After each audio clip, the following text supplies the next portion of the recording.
Hello and welcome to this episode of the ILO's Future of Work podcast. I'm Anders Johnson, coming to you from the ILO in Geneva, and today we're going to talk about and celebrate the International Day of Women and Girls in Science. Since 2015, the 11th of February has been a day to recognize the critical role women play in science and technology, but also to promote what the UN calls the full and equal access to and participation in science for women and girls. However, we're still far from achieving equality in this field. This matters because there is an enormous demand for STEM skills, science, technology, engineering, and math, and if not enough women are inspired and encouraged and supported in studying science, they risk missing out on the jobs of the future. And we would all be poorer for it if we lose the perspectives and experiences that women bring to the table. The world needs science, and science needs women and girls, as seen so vividly during this pandemic. Women have led groundbreaking research and been on the front lines of COVID-19 response as scientists, healthcare workers, and more. Yet, according to UNESCO, only 33% of the world's researchers are women. In addition, the higher you go in the scientific professions, the less women one finds. So what should we be doing to get more women and girls interested in science, but also keep them in science?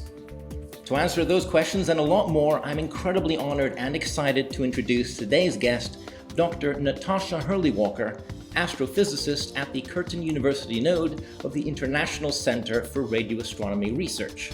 She's an award-winning astronomer, passionate about understanding the universe, and luckily for us, she's also passionate about bringing the beauty of astronomy to the world. Now, after obtaining her PhD in radio astronomy from the University of Cambridge, she moved to Australia, where she helped create the first ever panoramic view of the universe at low radio frequencies.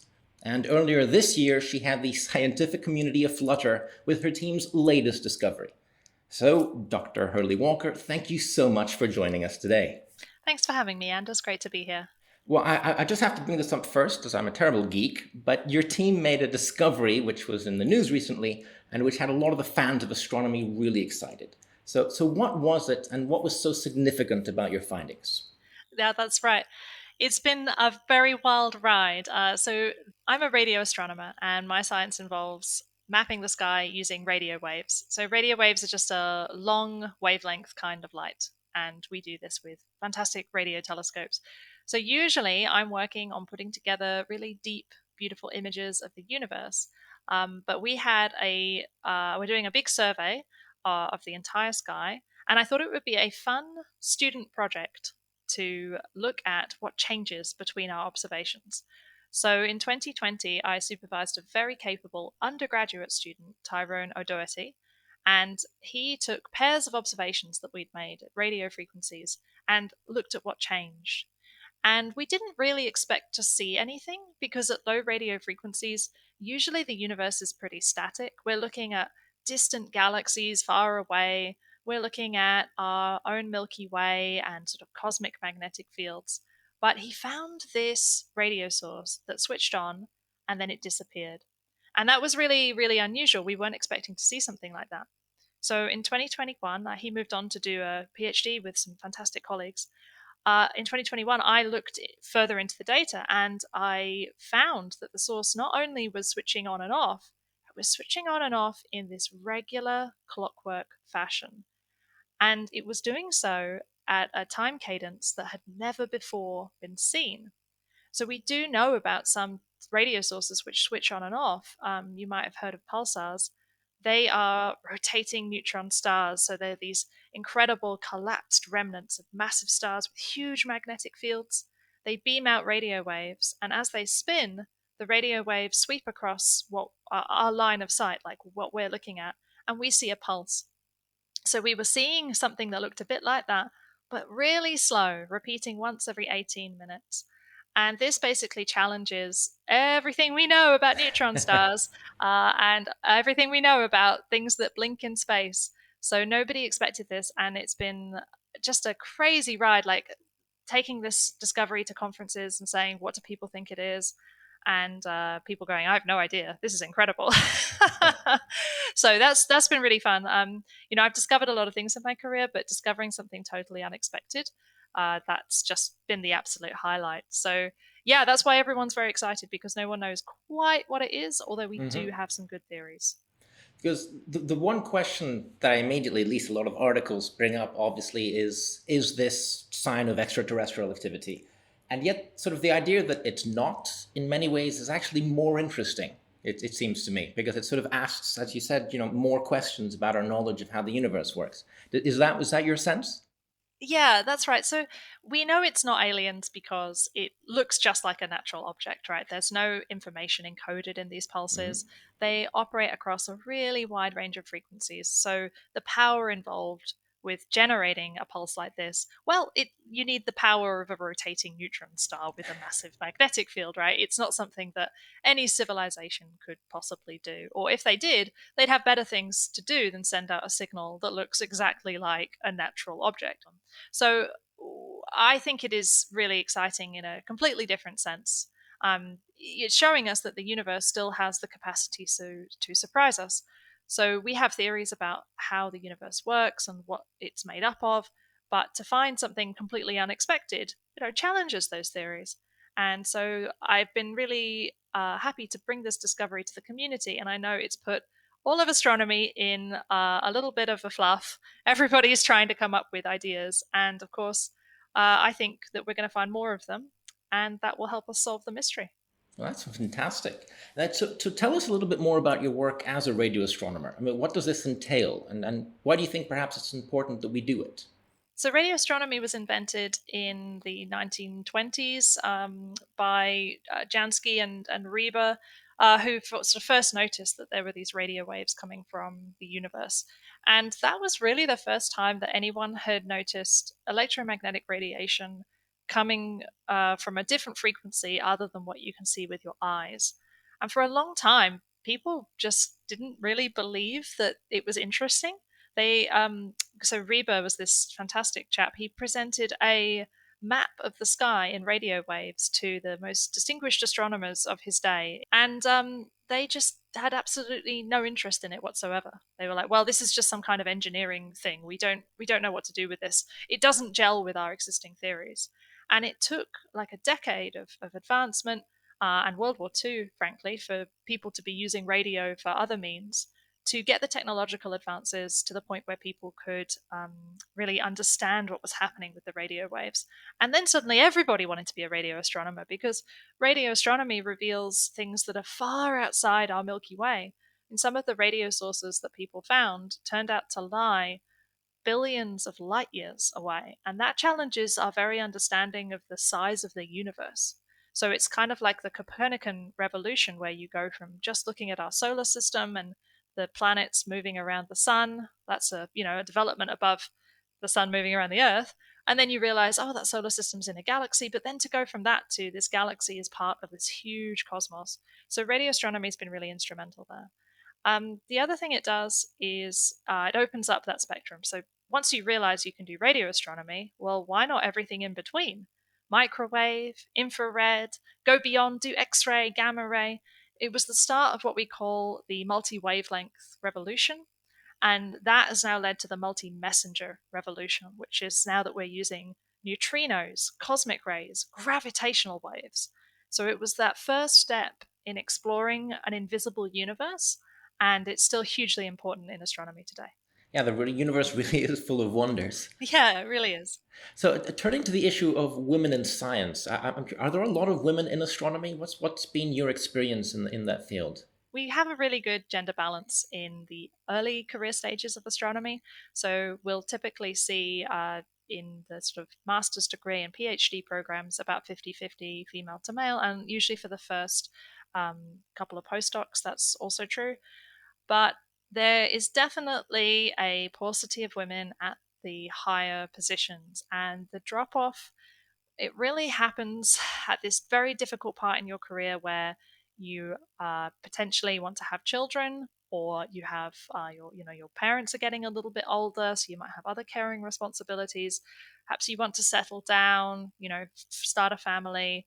But also, there become fewer jobs on the market as you go to more senior levels. It becomes very competitive.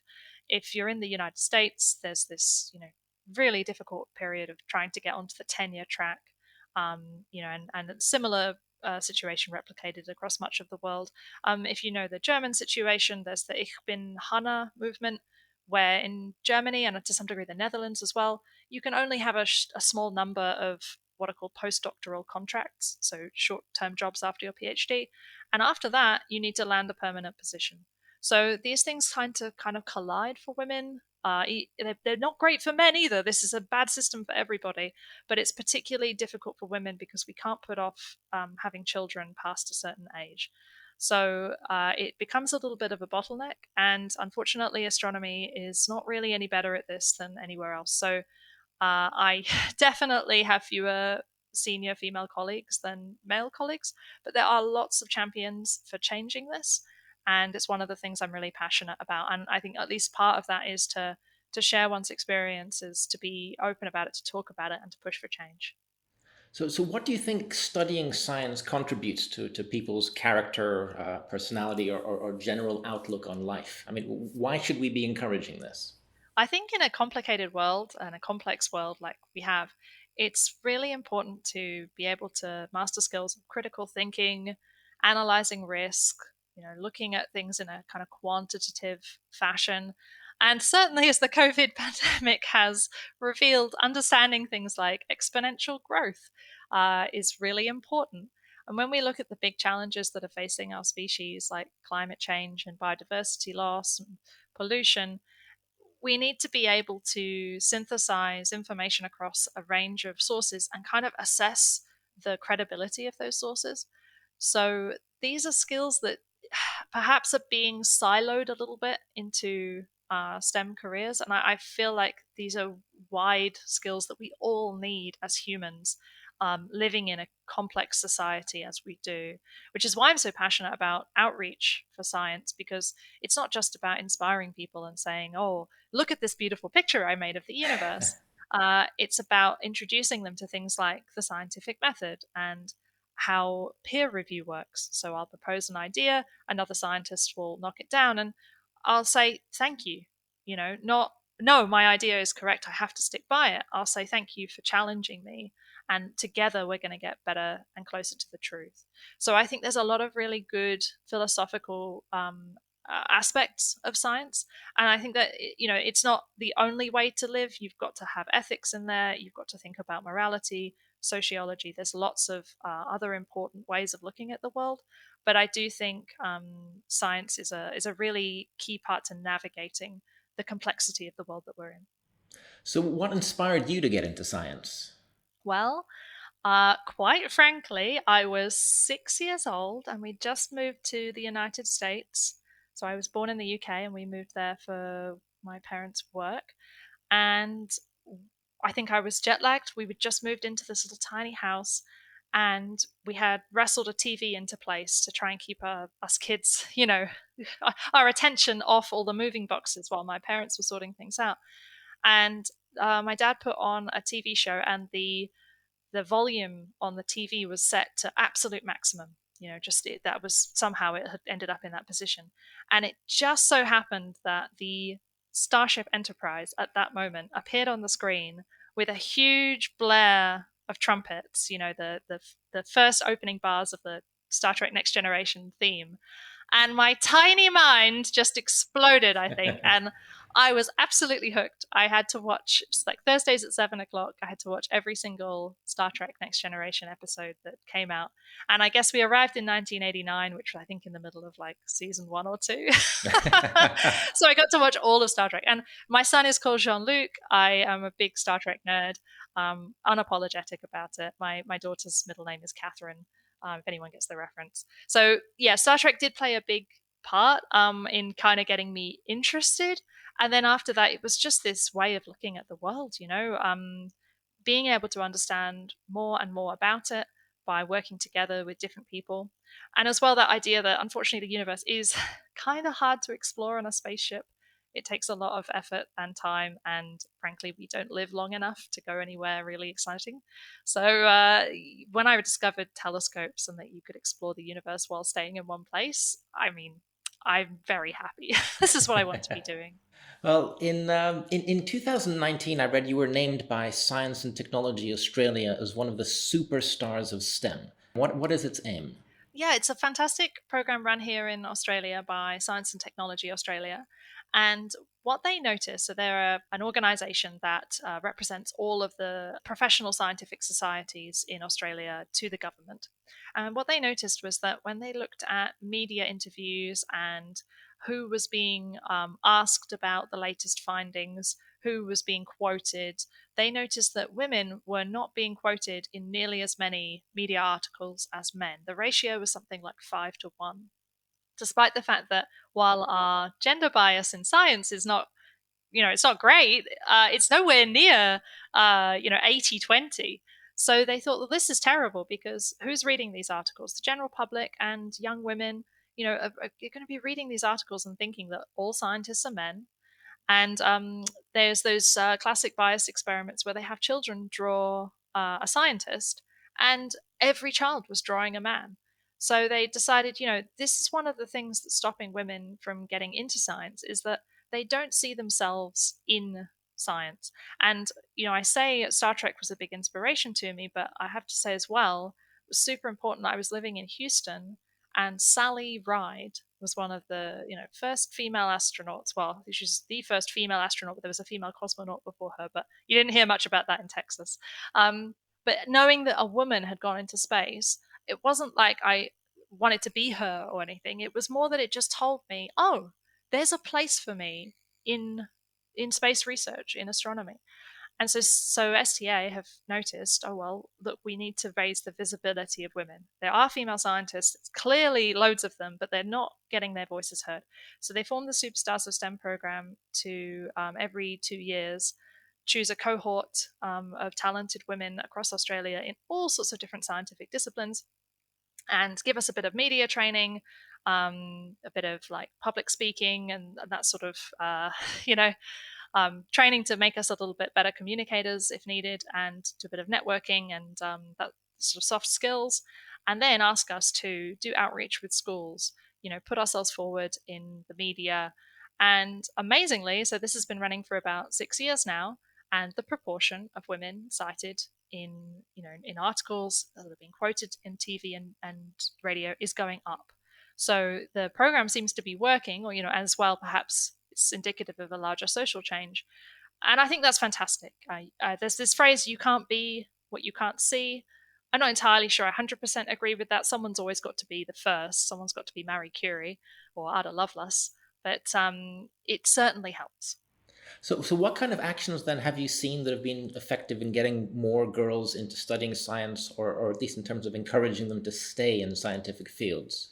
Yeah, so there's two questions there. So one is getting women into science in the first place. And I would say that the bias there starts actually really young. So in primary and early secondary school. By late secondary school, there's not a lot you can do. Girls have chosen their subjects of interest, and if that point they've been moved or biased out of a scientific discipline, then they're not going to change their minds when they're 18. So I noticed this in primary schools, and I'm not a sociologist. I find it, I'm not across all the best ways to encourage this, but I think having that visibility and making sure that you don't segregate boys and girls and have boys working in the workshop while the girls do the knitting. There's some obvious wins there, but the problem can get kind of exacerbated by these unconscious biases. So my amazing PhD student, Catherine Ross, she runs a program here in Australia called Include Her. And she looked at the New South Wales, which is one of the states of Australia, high school physics syllabus. And she counted the number of times a male scientist was mentioned, and she counted the number of times female scientists were mentioned. And do you want to have a guess at what she found? Oh, 80-20, more or less again? Try only male scientists noted, no female scientists, Wow. not even Marie Curie, who's renowned physicist, discovered radioactivity. There were two women mentioned in the curriculum, Edna Krabappel and Maggie Simpson were used as examples in, sort of treated as objects in a kind Really? of scientific diagram, explanation. So that's an appalling failure. And a real, display of the kind of biases. If women are taking this, young women are taking this course, they're not going to see themselves in the scientists' names. They're going to see themselves drawn in a diagram and used as an object of fun. That's awful. So she's taken it on herself to she runs this campaign, include her, and lots of volunteers across Australia are going through all the curricula and proposing changes. And so she has had success with some of the state governments in changing their curricula. So I think the first one comes into practice like maybe next year in Queensland, I think, to update their curricula so that there are female scientists mentioned when, appropriate, when they've discovered something. It's that simple. So there's that bias in that sector. We do notice that when research is presented as an option, women love it. It's a fantastic thing doing research, working with people, exploring things, being okay with being wrong and learning from your mistakes. These are all skills that either gender can master perfectly successfully. So we find perfectly equal enrollments typically at sort of master's and PhD. As I say, that it gets difficult when you get to this difficult age of choosing whether to start a family or perhaps you have more caring responsibilities. And so at that stage, obviously a different intervention is needed. And I'm seeing a lot of success with programs that support mothers to attend conferences, that give them the support they need when they transition back from maternity leave.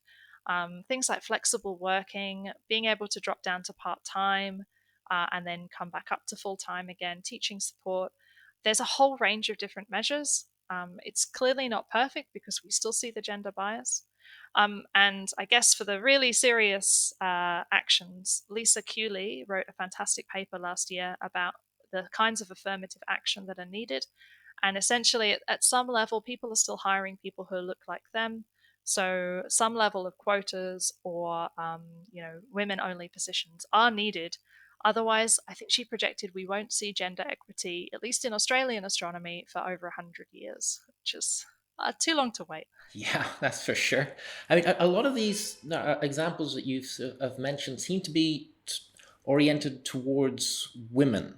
But what do you think what is the role perhaps of men? What would be my role in a sense? What do you think perhaps men or male scientists should be doing to make science more inviting for women and girls? Yeah, I think that's a really lovely thing to ask. And um, there's a whole range of things that can be done from a small scale up to a large scale. So, small scale things are classic allyship. If there's a woman in the room and she makes a suggestion and nobody listens, amplify her voice, don't steal her idea. If there's a meeting and someone offers to take the minutes and it's a woman and there's more men than women in the room and there's no particular reason why a woman should be doing this, offer to take the minutes. There's all these little actions that you can take that reduce this kind of default academic housework on our female staff. But up to the kind of bigger changes, actually listening to the women. So a lot of the time, mid-career women will put their heart on the line. They'll say, these are the challenges I have. I have a child with disabilities. I'm separated. I'm doing this as a single mum. I have too much teaching load and I can't get the research done because I'm working part-time. So the research falls to the wayside while I do the teaching. Hear me. And what they need is for people who are in charge, who predominantly tend to be men, to listen and give them the support that they need. So I can't be prescriptive and say exactly what all male sort of senior leaders should do, but it can definitely start with listening to the women who are having the problems and helping them. You're an absolute star. Thank you so much for joining us today. Oh, thank you so much, Anders. It's been lovely to be here, and I hope people have enjoyed me talking a little bit about what it's like to explore the universe.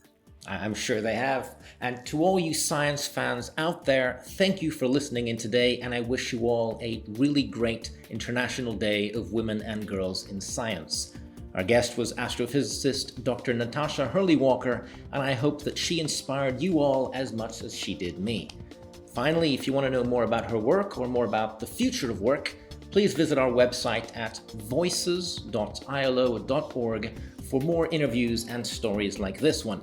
And of course, please join us again for our next episode of the ILO's Future of Work podcast. For now, goodbye.